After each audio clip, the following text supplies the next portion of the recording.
Okay, so what we're going to do is we're going to read a book. Now, this is one of the books that I really enjoy. This is The Night Before Christmas. It's a story that's about 140 years old, about time I visited this gentleman's house. So let's give it a read. 'Twas the night before Christmas when all through the house not a creature was stirring, not even a mouse. The stockings were hung by the chimney with care, in hopes that St. Nicholas soon would be there. The children were nestled all snug in their beds, while visions of sugar plums danced in their heads, and Mama in her kerchief and I in my cap had just settled down for a long winter's nap.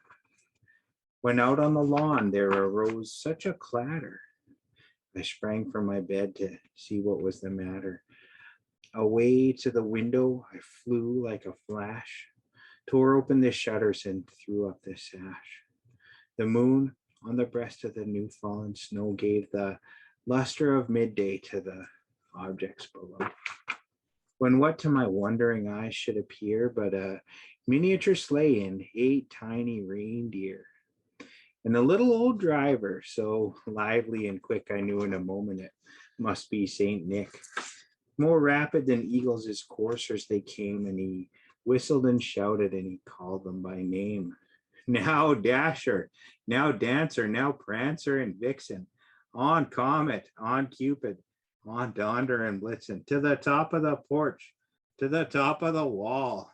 Now dash away, dash away, dash away all. As dry leaves that before the wild hurricane fly, when they meet with an obstacle mount to the sky. So up to the housetop the coursers they flew, with a sleigh full of toys and St. Nicholas too. And then in a twinkling I heard on the roof the prancing and pawing of each little hoof. As I drew in my head and was turning around, down the chimney came St. Nicholas with a bound.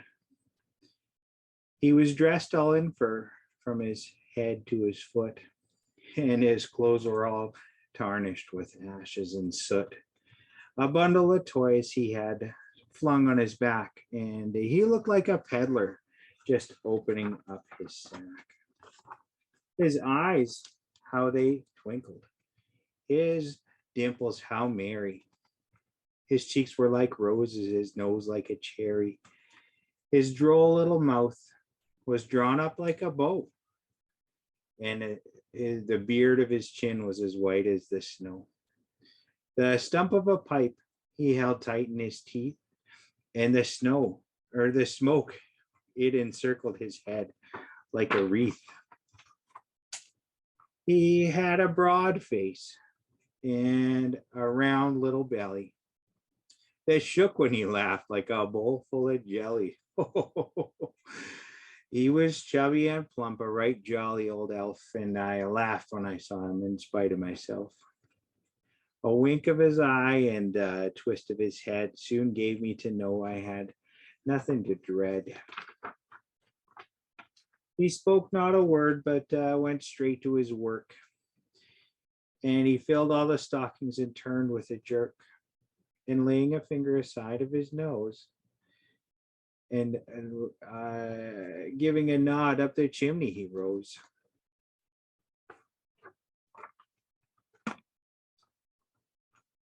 He sprang to his sleigh, to his team gave a whistle, and away they flew like the down of a thistle. But I heard him exclaim, ere he drove out of sight, Merry Christmas to all, and to all a good night.